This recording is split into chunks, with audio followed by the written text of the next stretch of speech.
휴가 첫날 밤 그가 왔다. 밤새 봄바람이 불고 나는 악몽에 시달렸다.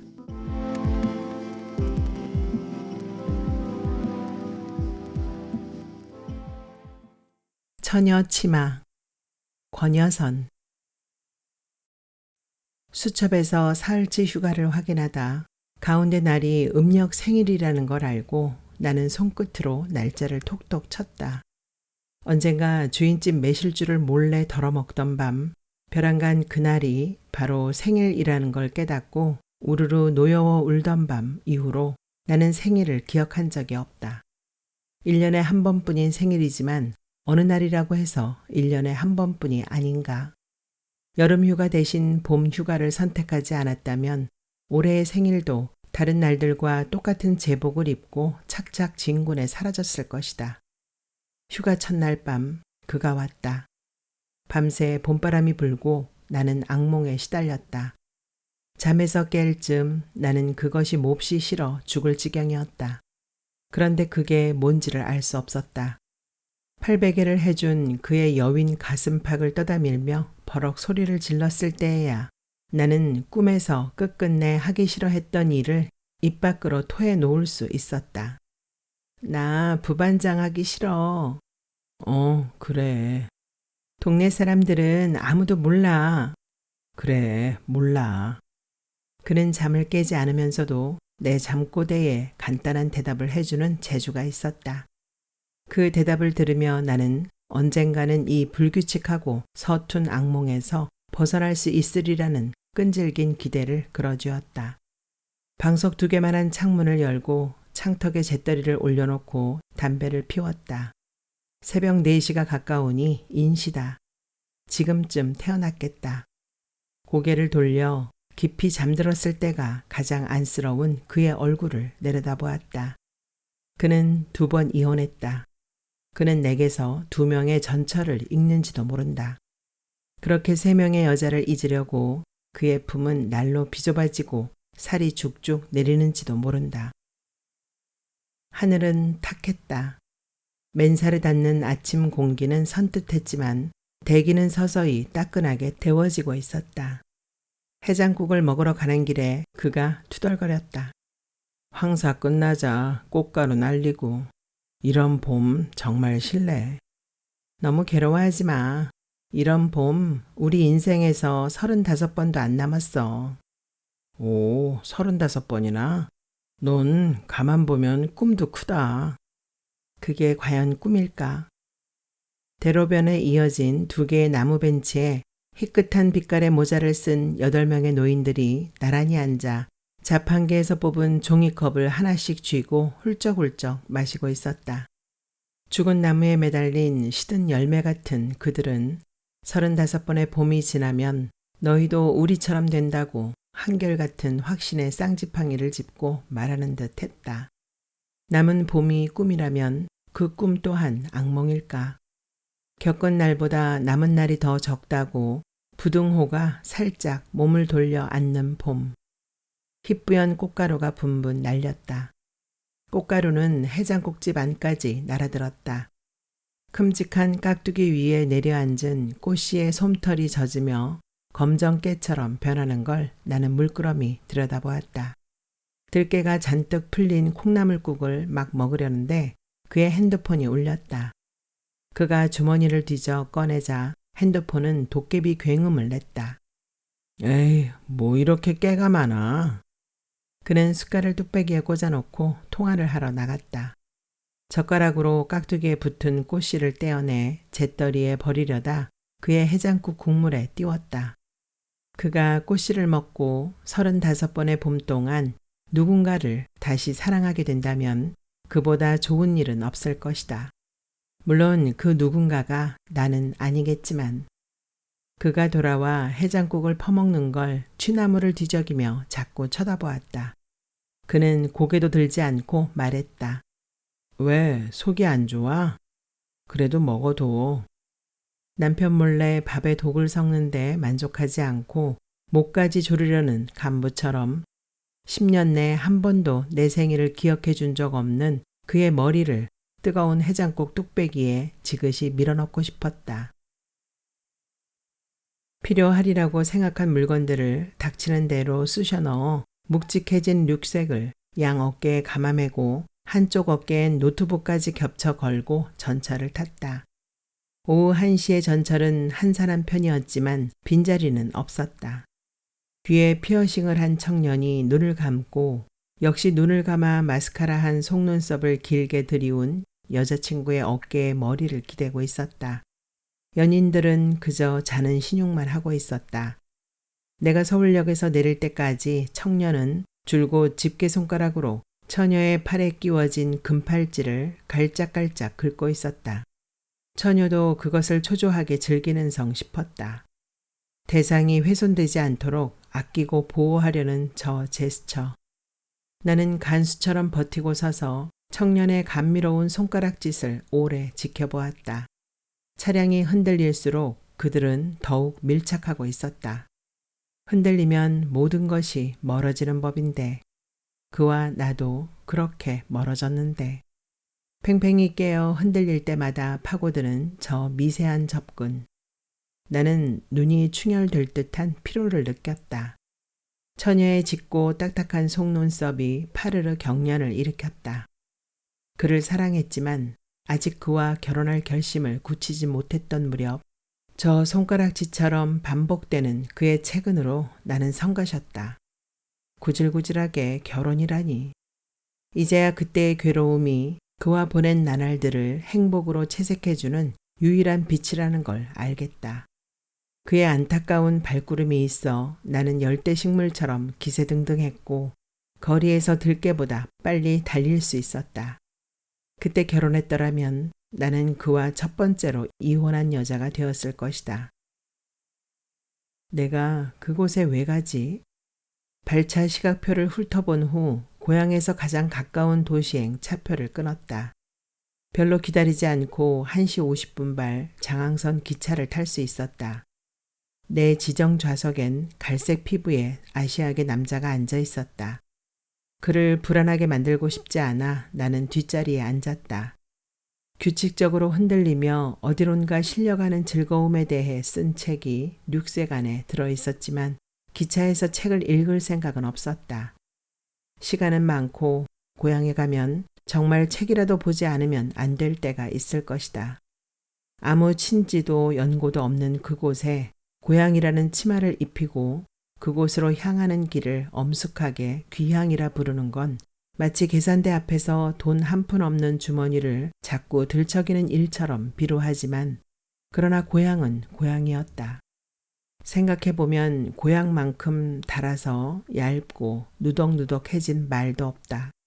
그리고 고향에서 나를 알아볼 사람도 없다. 그건 다행이었다. 하루 쉬고 온다고 생각하자. 김밥 도시락을 사서 반쯤 먹고 도시락을 잘 아물려 가방 위에 얹었다. 시금치 대신 오이를 넣은 김밥이었다. 어머닌 시금치가 귀할 땐 데친 부추나 취나물을 넣고 김밥을 말았다. 아버지의 비염은 오이향과 게향에 과민 반응을 보였다. 호숫가에 메어둔 배, 가볍게 흔들리는 요람에 누운 느낌을 맛보기 위해 좌석 등받이를 한껏 젖혀 몸을 누이고 차창 밖을 내다보았다. 흐렸던 날씨가 개면서 솟아난 뭉게구름이 빠르게 흘러가며 제멋대로 모양을 바꾸고 있었다.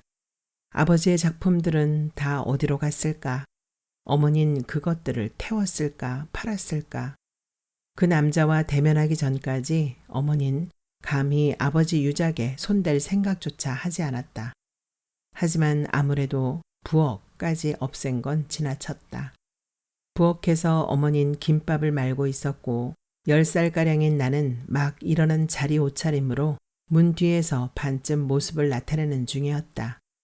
부엌은 이상한 그림이었다.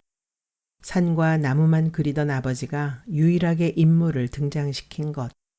그것도 파격적으로 둘이나 등장시킨 것도 그렇고 부엌의 내부 공간이 마치 지옥처럼 어둡고 습기차고 뜨겁게 그려진 것도 그렇고 언뜻 보면 그림 속의 여인이 김밥을 마는 게 아니라 죄를 짓고 끌려온 꼬물꼬물한 인간 모형들을 잡아 뭉개고 멍석마리를 하는 지옥의 괴수처럼 보이는 것도 그렇고 혹은 여인 자신이 지옥의 다락방에 갇혀 벗어날 길 없는 노역과 고통에 시달리고 있는 것처럼 보이는 것도 그랬다. 빠꼼히 열린 부엌 문틈으로 천상에서인 듯 가늘고 청량한 가을볕의 광선이 새어들고 있었는데 지나치게 밝은 윤곽선으로 침식당한 어린 소녀의 반신은 호기심을 이기지 못하고 죄의 심연을 살짝 엿보는 천사의 이미지를 닮아 있었다. 시점상 아버지는 부엌 안쪽 부뚜막에 앉아 그림을 그렸어야 마땅한데 그렇듯 조왕님께 불손한 자세를 취하는 걸 감내하느라 어머니는 얼마나 마음을 졸였을까. 반쯤 감긴 눈에 졸음이 내리는데 누군가 어깨를 톡톡 쳤다. 이보세요. 여기가 아마 내 자리지 싶은데. 빈자린 많았다. 역 앞에는 택시가 질비했다. 무거운 륙색을 짊어진 나를 노리고 몇 명의 기사가 다가와 행선지에 대해 함께 수기하고 싶어 했지만 내가 약국 쪽을 향하자 그럴 줄 알았다는 듯 미련 없이 가버렸다. 약국 기둥에 시간대별 버스 간격을 굵은 펜으로 갈겨 쓴 쪽지가 붙어 있었다. 버스는 쪽지에 적힌 배차 시간보다 조금 빨리 왔다. 절 앞까지 올라가죠? 그럼요. 가야죠. 목청이 큰 기사였다. 시골 버스는 직선 거리로 달리지 않고 심심한 시골 안악처럼 올망졸망한 동네를 쑤시고 들어갔다 되돌아 나오곤 했다.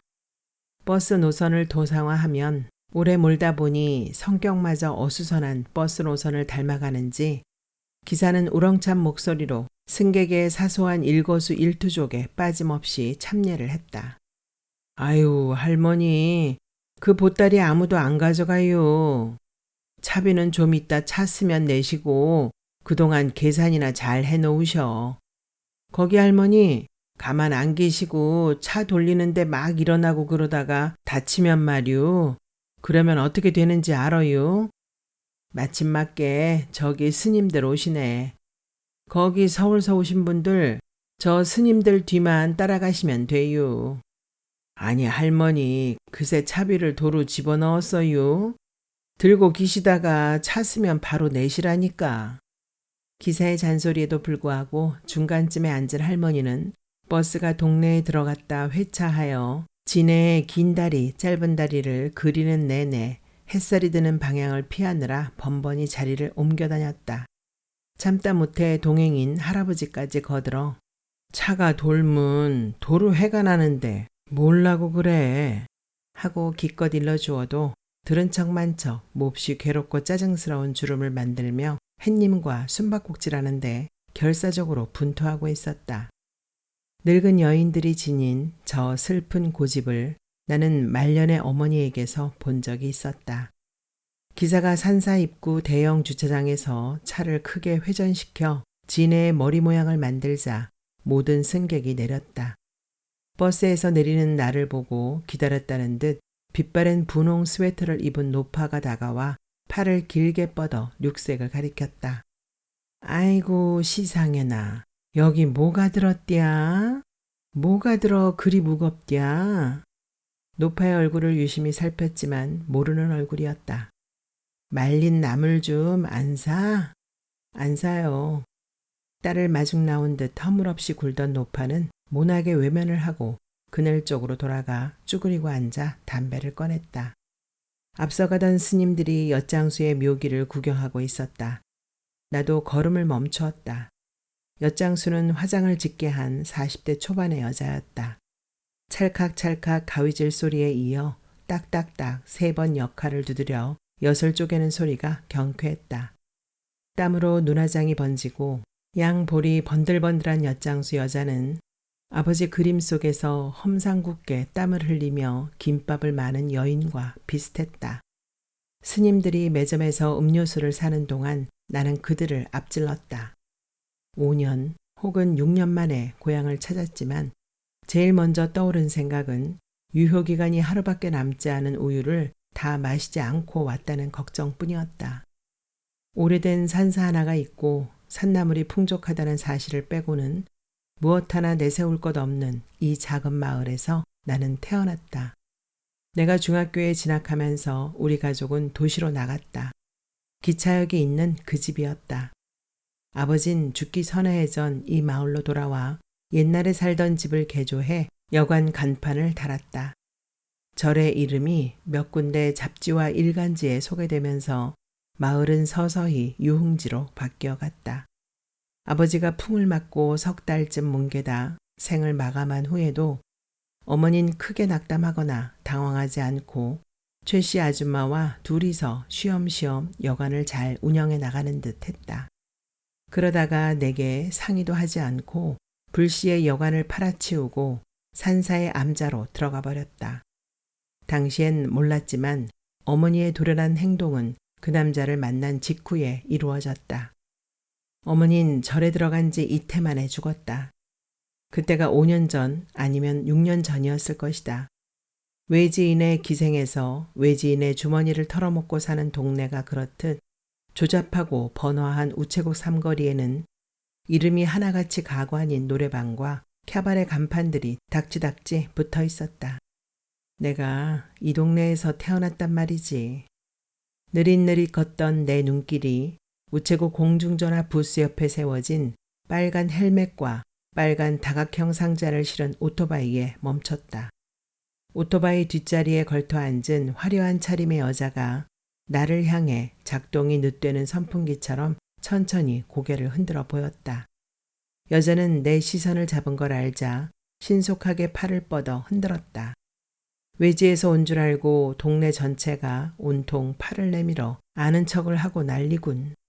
그러나 아니었다. 세게 관자놀이를 누르던 손을 내려 노트북 가방 끈을 추스르고 나는 망설이며 조그맣게 물었다.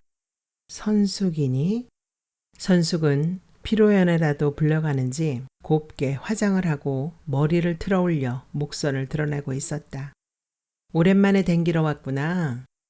맞은편 우체국 건물에서 나온 청년이 오토바이 쪽으로 다가왔다. 자고 갈 거지? 청년은 나를 건성으로 훑으며 오토바이 손잡이에 걸린 빨간 헬멧을 뽑아 썼다. 선숙이 서둘러 물었다. 너네 집에서 잘 거지? 그래야지. 선숙은 앞자리에 올라탄 청년의 허리를 기계적으로 붙들었다. 나 지금 온천 쪽에 내려갔다가 밤에 올라올 거거든. 그때 니네 집으로 갈게. 헤어진 지 1년도 채 안 된 사람처럼 선숙은 나를 대했다. 오토바이가 빙그르 돌며 출발했다.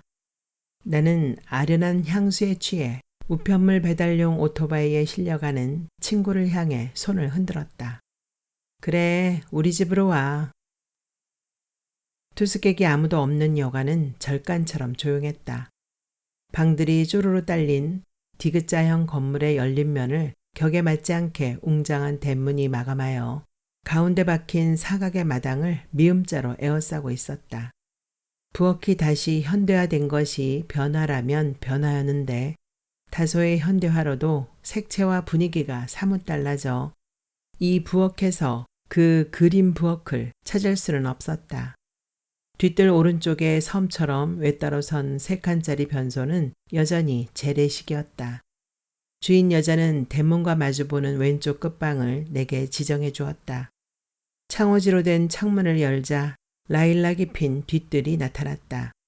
새 울음소리가 낯설고 크게 들렸다. 각기 다른 소리를 내는 새들의 유혹적인 울음을 쫓아 나는 산사로 올라갔다. 매표소 남자는 부모님 위패를 들먹이는 내 설명에도 불구하고 막무가내로 표를 사지 않으면 안 된다고 했다. 뜻밖에도 산사 앞마당에는 끔찍할 만큼 커다란 철제 불상이 흉물스럽게 치솟아 아담한 절의 외관을 아낌없이 망가뜨리고 있었다.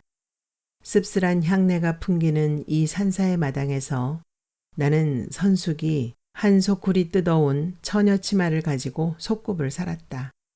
흰 꽃은 오목한 돌멩이에 소담스레 담아 밥을 삶고 붉은 꽃은 쿵쿵 찧어 양념을 만들어 바람든 처녀 치마 폭처럼 넓은 잎사귀에 발라 김치를 담궜다. 선숙은 초등학교를 졸업하고 우체국 사원 노릇을 했다. 어여시 중학생이 된 내가 동네에 들르자 선숙은 6학년 때 헤어지고 이게 얼마만이니 하며 반겼다.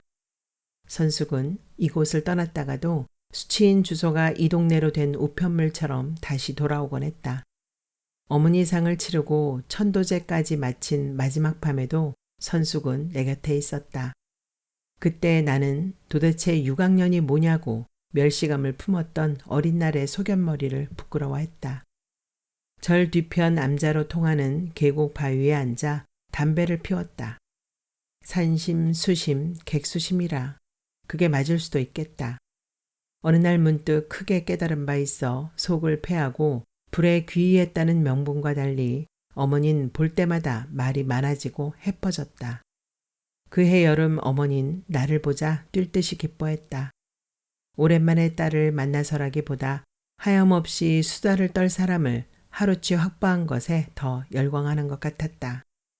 누가 틀어놓고 잠그기를 잊은 수돗물처럼 그칠 새 없이 쏟아져 내리는 이야기 속에서 나는 왜 여관을 팔고 절로 들어갔는가에 대해 한마디 언질도 주지 않으려는 어머니의 억센 고집을 읽었다. 다음 날 내가 떠날 때까지도 어머니는 단념하지 않았다.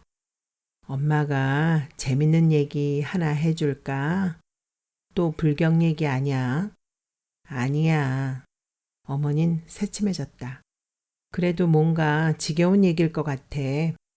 얘는 들어보지도 않고. 어머닌 아쉬운 대로 곁에서 나무를 다듬는 여인에게 눈웃음을 쳐보였지만 공양주 스님을 돕는다는 그 여인은 어머니 얘기라면 아주 신물이 났는지 아무 반응도 보이지 않았다. 옛날에 어떤 스님이 살았는데 거봐, 죽 나오는 얘기잖아. 내가 외마디 소리를 질렀다. 가만히 있어 봐. 그 스님이 시를 아주 기가 막히게 잘 짓는 거라. 그래서 시 내기를 좋아해서 맨날 내기를 했는데 내기에 이기면 이빨을 뽑는 내기인 거라. 그래서 뽑은 이빨이 72개나 됐다는 거 아니냐. 아유, 스님이 잔인하게 시리. 어머니는 못 들은 척 얘기를 이어나갔다. 그 소문을 듣고 김삿갓이 스님을 찾아왔지. 그래서 둘이 시 내기를 하는데 이 대목에서 자신이 없는지 어머닌 한자와 한글이 빽빽히 적힌 공책을 꺼내 펼쳤다. 스님이 먼저 이렇게 읊은 거라. 아침에 입산봉에 오르니 말이지 구름이 내 발 아래서 솟아오르더라.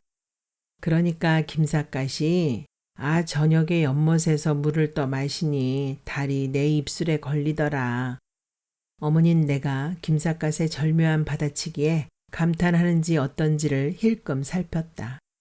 그래서 김삿갓이 다시 위태로운 절벽 끝에 말이지 꽃이 펴 있는데 그 절벽의 꽃은 척하니 태어나더라. 이런단 말이야. 그러니까 김삿갓이 양춘, 그러니까 봄 중에서도 제일 좋은 봄 양춘 호 시절에 말이지 새는 구슬퍼 흐느껴 울면서 날아가더라. 이런단 말이지. 나는 스님과 김삿갓의 내기가 소쿠리 가득한 나물이 다 다듬어질 때까지 이어질 것 같은 불안감을 느꼈다. 스님이 다시 읊기를 달도 희고 눈도 희고 백꽃도 희더라 하니까 김삿갓이 산도 깊고 물도 깊고 나그네 수심도 깊더라 이런단 말이야. 이때 내 입가가 수상쩍게 비틀렸다. 엄마, 그거 산심야심 객수심 아냐? 그래, 네가 그래도 뭘 아는구나. 월백 설백이 화백하고 산심 수심객 수심이라 이거 아니냐. 어머닌 이제 바야흐로 딸의 시심을 사로잡았다는 오판에서 의기양양했다. 아니, 산도 깊고 밤도 깊고 나그네 수심도 깊다 아니냐고. 응, 그렇지. 산도 깊고 밤도 깊고가 아니냐니까. 글쎄, 그렇다니까. 옆에 있던 여인이 귀밝게 차이를 식별하고 모녀 간의 혼동을 정리하기 위해 개입했다. 아니, 보살님 말씀은 산도 깊고 물도 깊다시는데 따님은 산도 깊고 밤도 깊다가 아니냐고 하잖요. 아니야. 산이 깊으면 계곡물도 깊은 게 이치야. 그러니까 산심수심이지. 어머닌 진노를 억누르며 말했다. 난 산심야심으로 알고 있었는데. 아니라니깐. 산도 깊고 물도 깊고 나그네 수심도 깊더라. 김삿갓이 이랬다니깐. 그러니까 그 스님이 다시. 나는 결국 그 불쌍한 스님이 김삿갓에게 이빨을 뽑힐 때까지 나무를 가든가든 다듬는 여인의 마디 굵고 끝이 거뭇하게 다른 손가락을 지켜보았다. 공책을 덮을 때까지 끝내 감동한 표정을 보이지 않는 내게 어머니는 크게 섭섭해 하지 않는 걸로 보답했다. 스님들에게 누가 되는 이야기를 했다는 가책도 없이 어머니가 시들시들 졸기 시작했을 때 나는 서둘러 짐을 챙겨 나왔다. 작별 인사도 못한 그때가 마지막이었다. 어쩌면 어머닌 내가 아무 질문도 못하도록 사력을 다해 떠드느라 진이 다 빠져 덧없이 죽어버린 건지도 몰랐다. 나는 바위에 담배를 비벼 껐다. 계곡의 서늘함 탓인지 코끝이 쇠하게 시렸다. 어머니가 기거하던 방 앞에는 낯선 노파가 흐린 눈빛으로 앉아 있었다. 나를 보자 노파는 반응을 보였다. 아니, 반응을 보이려고 했다. 아이고, 임순이냐? 기순이냐? 도저히 생물체로 보이지 않는 노파 곁에 20분가량 앉아 있으면서 내가 알아들은 말은 임순이냐 기순이냐 하는 말뿐이었다. 펄펄 날리는 꽃가루처럼 넋이 들락날락 하는 와중에도 환갑 다 되었을 딸들 이름을 저렇게 계집의 이름처럼 불러 젖히고 있구나. 내가 담배를 피워도 노파는 꼼짝하지 않았다. 정수리부터 차근히 이끼가 돋길 기다리는 저 노파처럼 오래 사라진다면 나도 이름 불러볼 딸 하나는 있어야 할 텐데 꼭 딸이 아니더라도 정신 다 놓쳐도 남는 이름 하나는 있어야 할 텐데 있다면 그건 지나온 날들 속에 있는 이름일까? 남은 날들 어딘가에 있을 이름일까? 제발 그의 이름만은 아니었으면. 절에서 내려오는 길에 매점에서 생수와 소주 한 병을 샀다. 순간 나는 비싼 입장료를 내고 들어가 부모님 위패에 읍하지도 못하고 나왔다는 걸 깨달았다. 매표소 남자가 옳았다. 위패는 빌미였다. 세상에 절 담배처럼 맛있는 게 없었다. 여관에 들어서자 정신이 아득해졌다. 짐을 풀고 음식을 만드는 젊은 남녀들로 어스름의 시장통처럼 북적대고 있었다. 35명의 예약 손님이 도착했다고 주인 여자가 기쁜 투로 일러주었다. 그럴 거면 미리 말씀 좀 해주시지 그랬어요. 왜요? 그걸 미리 알았더라면 그래도 이곳에 묵었을 거란 생각에 말없이 방으로 들어왔다. 하필 35일 건 뭔가. 교회에서 수련회를 왔나? 그런데 술을 마셔? 눈이 가려진 때 작은 상자에 갇힌 꼴로 나는 방에 처박혀 예약 손님들의 정체를 알 수 없어 답답해하며 소주를 마셨다. 기차에서 먹다 남은 김밥은 이미 시큼한 맛을 내고 있었다. 잠시 후 나이 먹고 약간 취한 목소리들이 합류하면서 밖은 한층 소란스러워졌다. 아참, 전화해야지. 굵고 다급한 목소리였다. 여보세요? 이 계장님이십니까? 아이고, 이거 반갑습니다.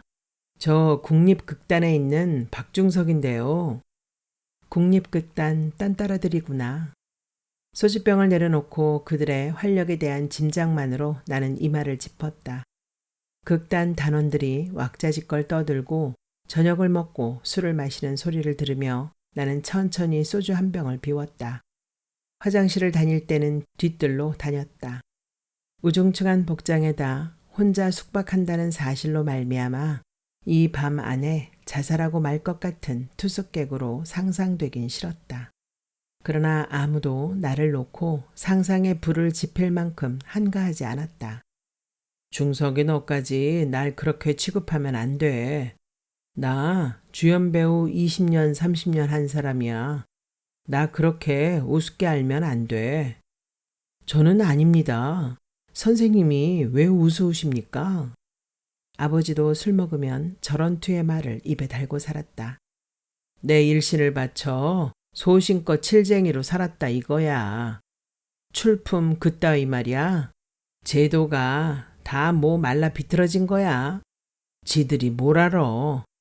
당신도 이거 하나는 알고 살아야 돼. 거기서 심사합내 하는 인간들 하나같이 다 내 화구 못지뱅이로도 안 써줄 놈들이야. 알고 보면. 아버지가 진정한 화가였는지 아니면 화가 흉내만 낸 건지 나는 모른다. 하지만 그악스럽게 일수놀이를 하여 물감 값을 대던 어머니는 진정 예술가의 아내였다. 그러나 예술가의 아내는 우울했다. 남편에게 영감을 주지 못하는 여자라는 느낌보다 예술가의 아내를 더 조급하고 절박하게 만드는 게 또 있을까? 자정이 넘도록 선숙은 오지 않았다. 고래고래 소리를 지르는 나이든 남자들과 헉헉 흐느껴 우는 젊은 여자들, 기타 치며 무리지어 합창하는 청년들의 밤이 계속되고 있었다. 소주 한 병으로 선잠이 들었던가 보다. 이상한 술렁거림에 깨어난 나는 공포에 젖었다. 주위는 완벽하게 어두웠다. 불을 켜놓고 잤는데 어찌된 일일까? 나는 잠기운을 떨어내려 애썼다. 악모구리 끓듯 시끄러운 소리가 들려왔다. 과거 속에서 길 잃은 환자처럼 나는 현재의 주소를 알아내지 못해 당혹했다. 기차가 서울역에서 고향역까지 날 실어온 것처럼 악몽이 막 삶의 차 안에서 피안으로 나를 날라온 건 아닐까. 시간이 딱 멈춰버려 이제 종이로 만든 관처럼 좁고 허술한 이 방에서 낯선 소음에 둘러싸여 아무것도 보지 못하고 아무에게도 사랑받지 못한 채 죽어야 하는 건 아닐까. 어디선가 빛이 번쩍했다. 둥근 플래시 불빛이었다. 갑작스레 정전이 된 모양이었다. 시끄럽게 군다고 주인이 불을 끈 게 분명하다며 일부 단원들이 들고 일어설 기세였고 한편에선 불이라도 난 듯 화닥닥 뛰어다니며 연장을 가져와라, 두꺼비 집을 열어라 떠들어대고 있었다. 그들도 자기들이 시끄럽게 군 줄은 알고 있는 것 같아 나는 흡족했다. 얼마의 시간이 흐른 뒤 불이 들어왔다. 부은 얼굴을 비비고 일어나 생수통을 따 물을 마셨다. 비 온다. 비와. 찌개부터 옮겨. 시계를 보니 1시 20분이었다. 나는 담배를 챙기고 모자를 눌러쓰고 방문을 열었다. 막 대문을 들어선 선숙이 백열등 불빛 아래서 우산을 탁탁 털고 있었다. 젖은 귀밑머리 한 가닥이 목소를 감고 내려와 있었다. 비가 그쳤다. 다리 밑으로 흐르는 계곡물 소리는 어둠 속에서 유난히 세차게 들렸다. 선숙은 라이터를 켰다 껐다 하는 장난을 치고 있었다. 불이 켜지면 꽃무늬 치마로 팽팽하게 둘러싸인 선숙의 아랫배가 드러나면서 계곡물 소리가 잦아들었다.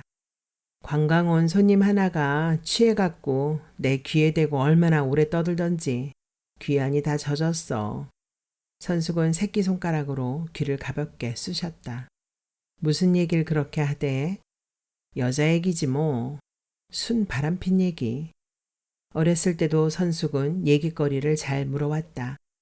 속굽을 사는 동안 선숙이 들려주는 자질구레한 얘기들은 현란한 빛을 쏘는 다각형 구슬처럼 나를 사로잡았다.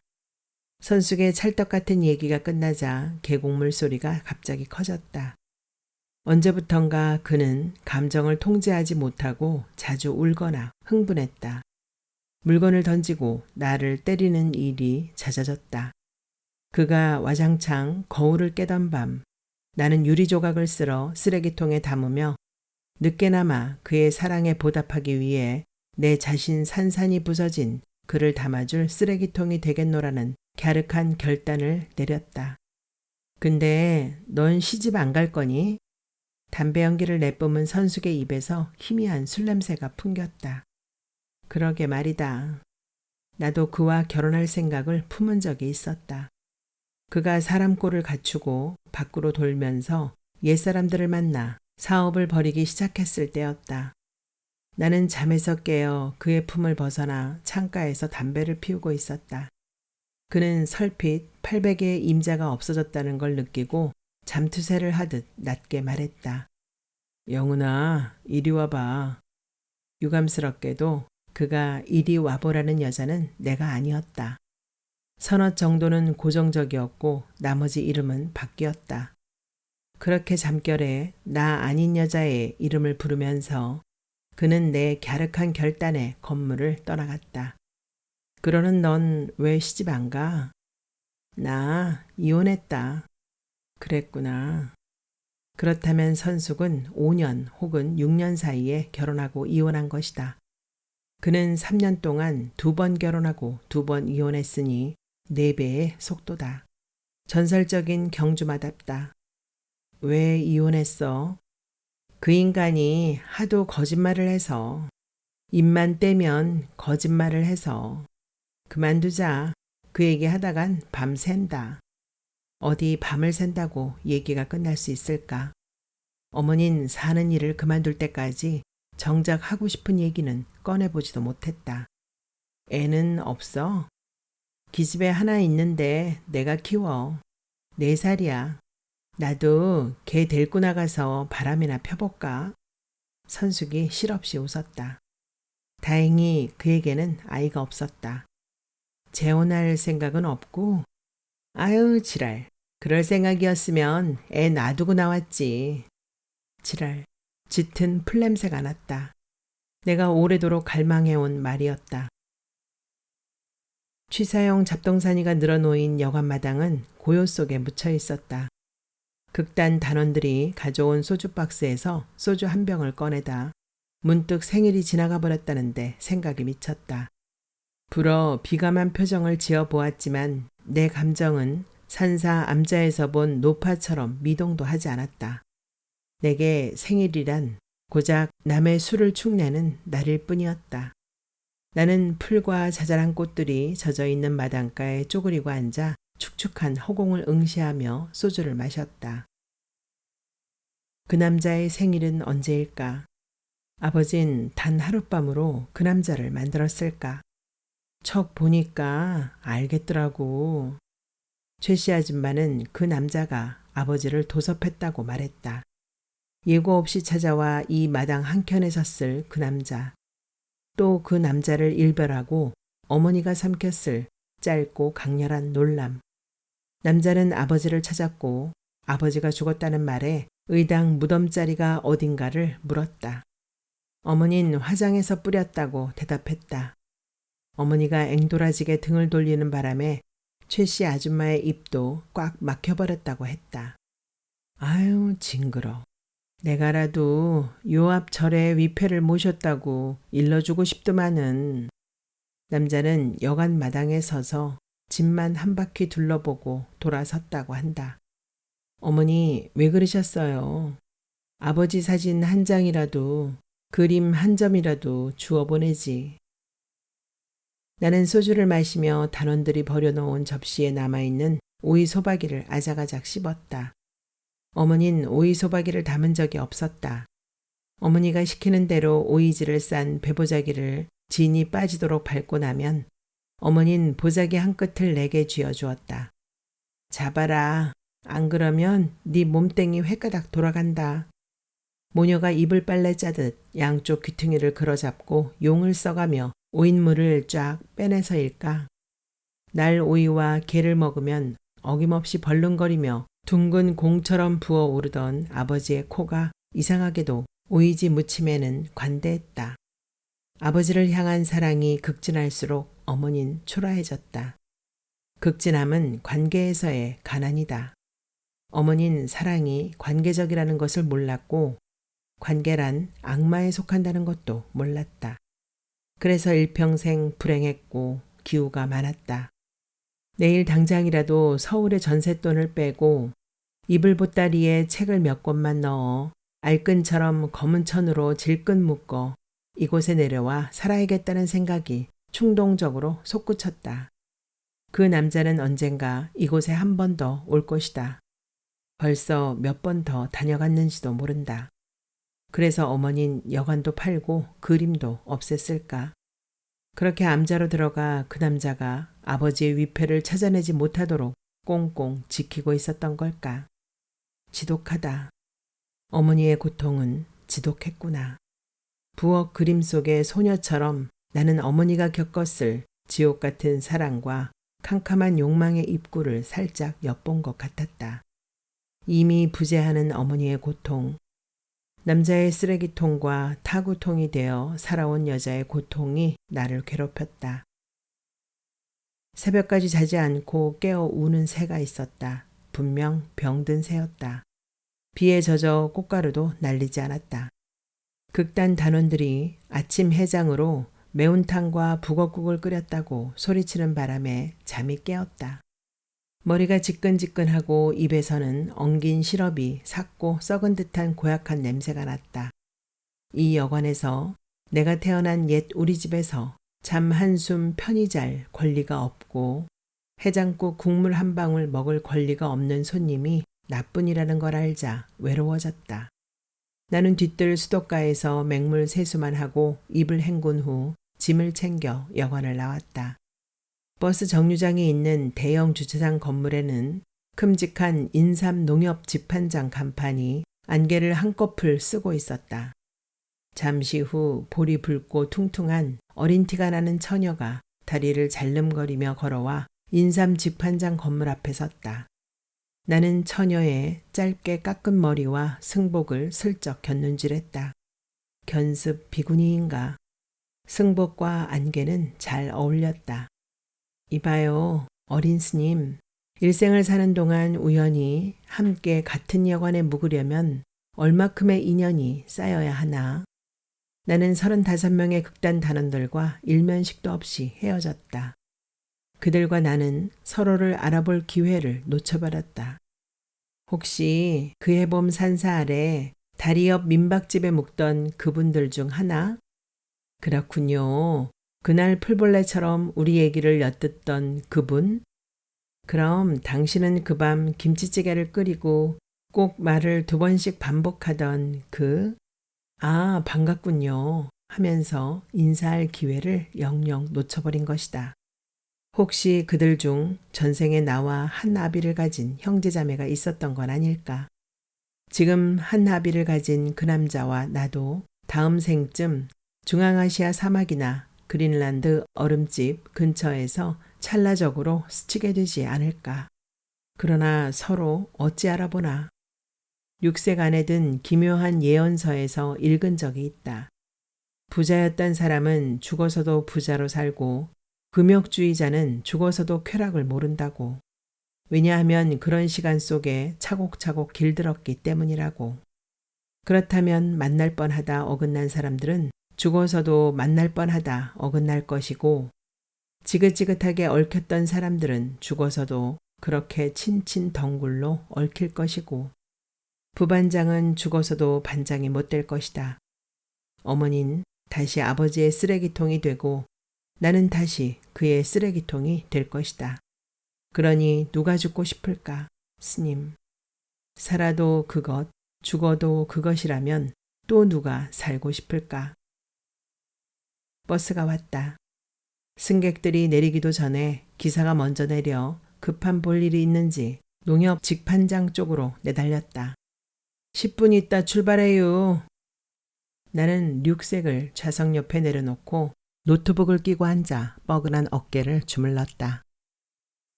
하루치 사는데 필요한 품목을 너무 과장되게 생각해왔다.